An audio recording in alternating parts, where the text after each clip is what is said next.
Welcome. I'm Peter Hernandez, and this is The Core Truth. And today I have Dina Goldentayer from Miami Beach, Florida, with us today. Thanks, Icon, Peter. Great to be here. superstar, rock star, realtor, always in the news, selling huge homes. So happy to have you. You're amazing. You're amazing too. You always have the best energy, and thanks for having me again. It's so good. So for all those that don't know you, though, why don't you tell us a little bit about you and maybe the market you're in, some things about that. Sure. I've been in the Miami Beach real estate marketplace for the last 18 years. I am with Douglas Elliman, just like yourself, the best firm in the country. And I specialize in ultra luxury properties, which are those above 10 million. How did you get into the business? Was it something you always wanted to do, or how did you No, stumble into this? No, my path was originally to either head to law school and then transition to being a sports agent or maybe being a lobbyist. I definitely did not have real estate in my sights. That's so funny. Me neither. So then what was the point that you decided, hey, I'm going to become an agent? This is kind Sure. of cool. So I bought my first condo when I was 21 years old, and actually, no, 22 years old. And seeing what the agent did and the fee that he earned was definitely something that interested me. So I got my real estate license. Wow. And then you entered the Miami Beach market. Tell Yes. us about that. What makes Miami Beach unique? And it's pretty much on fire, isn't it?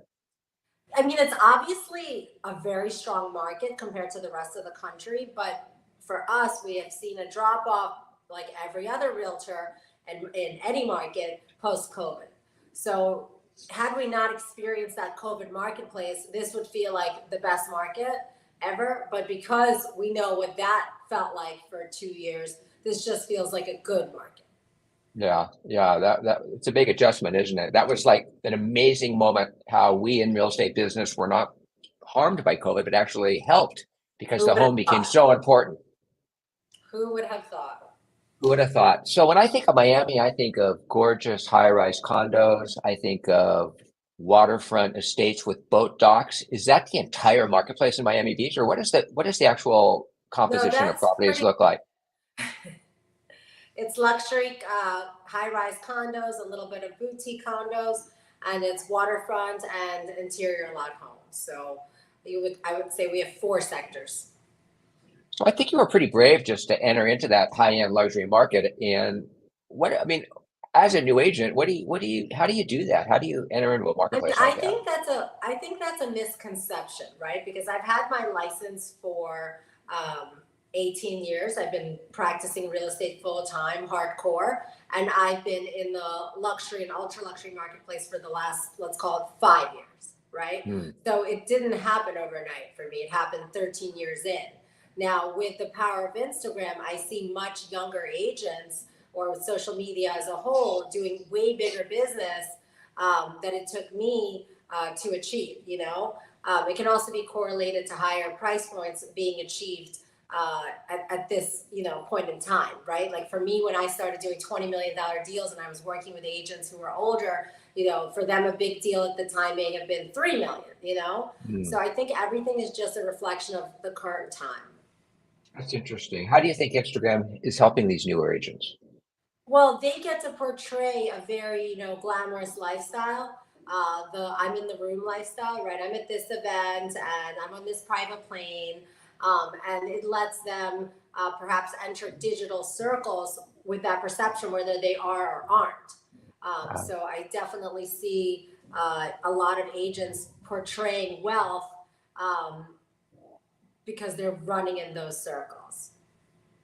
So is it kind of fake it until you make it kind of I a don't thing? know. I mean, it's not what I do with my Instagram, but I just wanted to kind of answer your question as how I see Right. people in their 20s being able to do bigger deals when I'm someone in my 40s. And I applaud them. That's what they're doing. That's not how I use my Instagram, right? I'm not popping bottles, driving a G-Wagon, or sitting Right. at six. Right. But you've used Instagram very, very effectively. You and I have talked about it. We've discussed strategies before on how to use Instagram to market ourselves, market properties. Yes, Um, I use my Instagram to really reflect what I'm doing, which is representing the most beautiful homes in the market, which also means the country. Hmm. When you're shooting a house, Dina, and you're like presenting it to the world on through your Instagram account, what are you thinking? Like, how do you want to present the house, and what is your goals with terms of video, the Sure. way you show it, and everything? Do Sure. you have a plan for that every time? I do. I have a pretty consistent plan that I want to highlight the asset's best features, right? I'm Hmm. not trying to highlight flaws, which every property has. There is no perfect home at any price point. So I make sure that my content is curated to really represent the property in its highest and best light. So if there is a part of the home that maybe isn't as perfectly maintained as the others, I'm not going to feature that in my production, right? If there's things Hmm. outside of the windows that aren't perfect, like power lines or maybe another house too close, I'm not going to feature that in my production. If Hmm. there's a part of the view that's spectacular, I'm going to feature that many times. The Hmm. best parts of the home, the ceiling heights, the light. I really am involved in post production and the editing to make sure that I'm presenting the properties beautifully. Interesting. And what about yourself and your personal brand? How would you describe your brand, and how do you present your brand to the world? I present my brand as a reflection of the assets that I'm chosen to represent, which is best in class. Uh, and what makes you different from every other top broker in Miami? Because I think you've really separated yourself, so you must be able to articulate your value proposition in a way. Like I always say, does the world need another cupcake? And yet, Sprinkles proved we did, and they came out with a cupcake charged 3 times as much and did fabulously. So, does the world need another realtor? Probably a really good one, but just not another average one. So, how do you separate yourself? Because you are not average. That's You're the correct. Sprinkles of real estate. I'm a reflection of the assets that I represent, right? Okay. So my position is, and it's a little bit, crude, but I don't take ugly listings. So if there's a home and I don't find it visually appealing, then I'm not the right agent for it, because what makes me successful as a salesperson, because as much as I'm a marketer, people are hiring me to sell their properties or to find them a property to buy. I definitely can only be passionate about homes that I find amazing. So if I don't find the property amazing, I often don't push for me to get the listing, because that's not fair to that owner. They should That have is an. so interesting. I don't think I've ever heard of an agent turning down a listing unless it was just horribly overpriced, or maybe the client was too toxic to work with or something, but I just because do they have didn't like the properties house. I that think I that's, I don't think, get that I don't get excited about walking through, because that would not make me bring the magic that's needed to get someone top dollar. so that means you only represent the properties you believe in. You only represent the properties you like, that you That's want to right. sell. Yes, and I do, grapple with that decision from time to time when I don't, pursue something or push something away because I didn't find it to be the right fit for my brand, and then I see it sell. But in the end, most of the people that call me have brand new homes, beautifully presented with incredible furniture. So I'm very rarely called upon the type of assets that I'm not trying to bring into my sphere of business anyway. So I kind of feel like I'm manifesting it and it's coming back to me. Wow. So let's talk a little bit about marketing outside of your city. Sure. What does that mean to you? I market outside of my city because pretty much we've just been talking about my listings, right? And my Hmm. position on that. But marketing outside of my city is geared towards finding buyers. And because, as you mentioned, Miami is such a hot market, which it still is, it's being propelled from buyers from places like your state, California. So right now I have a billboard in Palo Alto. I have a billboard going up in Los Angeles. I'm targeting people that consistently show up to my listings, and I said, where are you from? And they say California. So that's really important to my hunt for buyers. Billboards. You're going to Yeah. do billboards, and have you done any yet so far, like in Texas? Well, no, where you're saying California, where else are your buyers coming I from? did a billboard in New York. I mean, Miami has always been a feeder for New York. So naturally, Yeah.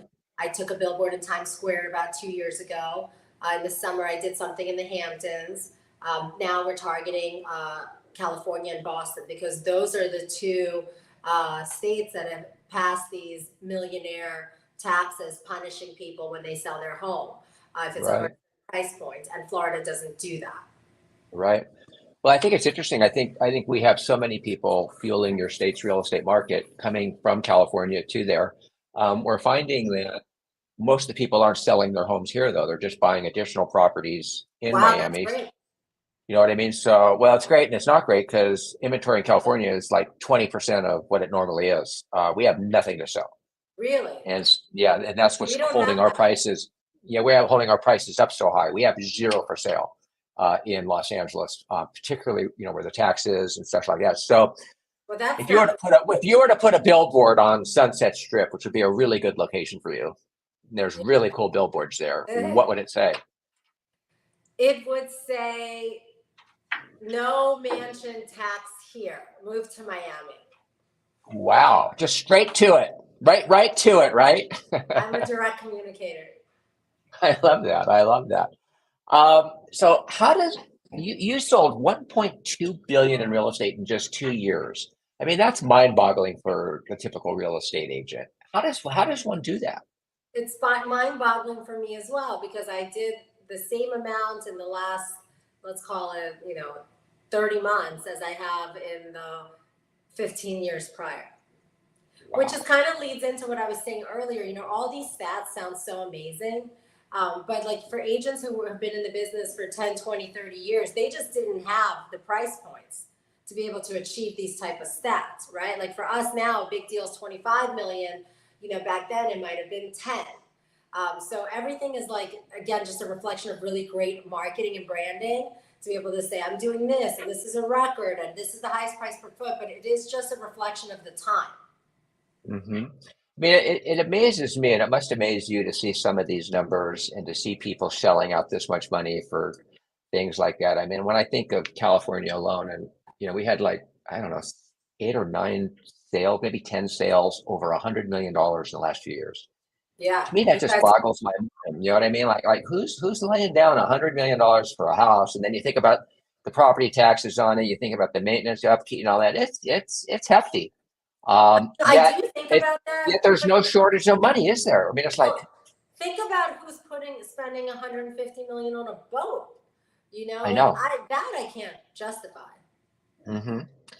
So what do your clients do? What are their occupations mostly Sure. coming into Florida, They're Miami? they're very heavily related to finance. Hmm. The buyers that are at the very top end, they're financiers of sorts. Hmm. What does it take to work with people like this? I mean, what does it take as an agent? I mean, you've got to be at the top of your game. What do you think are maybe the common mistakes agents makes, and maybe a few of the things that you do that Well, get you into that world? Because these people are demanding. We know that they're and they actually they're expect. actually not. What I find that people at that very, let's call them the 0.1%, they have teams, right? So they have an accountant on staff, they have an attorney, they have a property manager, they delegate. So it really becomes more like, okay, I've just joined this team, and working in lower price points, naturally people don't have full-time staff at that level. So sometimes we end up being everything, including Hmm. housekeeping. Hmm. So I don't find my most demanding clients to necessarily be the wealthy ones. But one thing that it definitely takes to work with that level of buyer, the buyer looking to spend 20, 30, 40, 50 million, you have to be an expert and you have to be honest. And I know a story recently of someone who entered the Miami marketplace, spent a boatload of money, close to 50 million.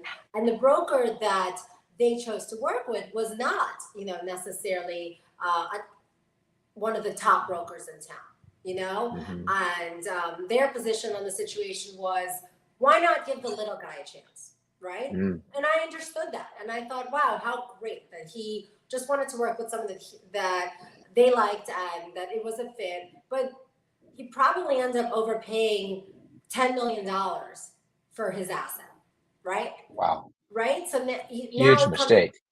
well, did he have proper guidance? Hmm. So there's definitely something to be said for being in that ultra luxury marketplace, and that it doesn't happen overnight. and occasionally will a broker have a big deal? Sure. But that doesn't necessarily establish the consistent level of expertise needed to guide someone in making one of the most expensive purchases of their lives. I completely agree with that. And I think it goes to the whole conversation of the value of a real estate agent in a transaction and how valuable we really are in that transaction. And then the second part of that equation is all agents aren't equal and all agents shouldn't be paid equally either. Like good agents should be paid more, higher fees, Wow, that's and good. lesser agents should be paid lesser fees because like any other business, whether you're an attorney or an accountant or anything, Dina, I Right. mean, There's it's, I mean, tiers. why, I mean, what, I mean, it's so weird when I think about real estate agents. Oh, our fee is 6%. Well, across the board for everybody, like even a brand new agent, they should probably do it for free. So to me, it's like, if I get That's Dina, so I'm good. willing to pay more. Huh? That's such a good point of view that I'm definitely going to use that in a listing presentation. Well, you got it. Okay, so starting a family during this Yes. huge business that you've created, I mean, I, I think that's amazing. How Thank does you. one do that and stay as relaxed as you are? I mean, look at you, you're like totally relaxed, and you probably have a I'm billion not phone calls relaxed. coming at you right now. I'm not relaxed. I'm a hot mess. I'm just conveying some poise for our interview. You're doing a great job. You have me fooled. That was the time for me. I wanted to be in a place in my career where I felt comfortable starting a family. I had kids at 38 and 40. Obviously, I had to meet the right partner, and my husband and I, had kids when we were ready. It did correlate with COVID and the real estate market booming, and it was what it was. It was great. Hmm. So you have how many children? Too. Two children. Yes. And is your husband work, or are you the breadwinner, or your husband a partner in the breadwinning, or how does that all work? My husband is full time. He works just like me, and we're Yeah. partners because as much as I rely on my broker when I need something, it's my husband who listens to every deal that I have going and gives me advice and lets me keep him up at night, annoying him with all Real my. estate questions. What would you do in this situation? Oh my gosh, how many times have I done that with my wife? Are you listening? My wife always says to me, "You've been through this so many times. You don't even need to ask me." Right. Important. My marriage works because we're partners. And I don't Mhm. really subscribe to some of those traditional conceptions of how a house should be run and when one should have kids and what state and who makes more. Like that to me is just not applicable. Where we have so many different examples now that there's no reason to even try to box it into it like one size fits all, is there? It makes no It sense. definitely doesn't. And your state sure has got a lot of fun things going on. Oh yeah, we keep it interesting for sure in California. Yeah. So what's next for Dina? I really kind of like where I'm at and just want to continue doing more of that. But certainly continuing to inch up, I'm a competitive person. So my highest sale ever is 57 million. I'd like to hit 75 this year, 100 maybe next year. I definitely want to continue doing that. What's the highest sale in Miami so far? Highest sale in Miami is 106 million. Well, there you go. Yeah, There's your goal, 110. 107. 107. I love it. I Right. love it. Well, Dina, I'm going to let you go. I can hear your phone ringing. I know you have so many clients waiting to hear from you, but thank you so much for joining me on this. I And it's loved a it. great You had way a for lot us to catch of up. questions, Peter. It's just nice to even be able to get a chance to talk to you. And this is how I have to do it now, is just invite you on a podcast. Amazing. I'm so glad we made it work, and hopefully people found something interesting to take away from it that can help them improve their business. Absolutely, they did. Thank you so much. All right. Have a great weekend. You too.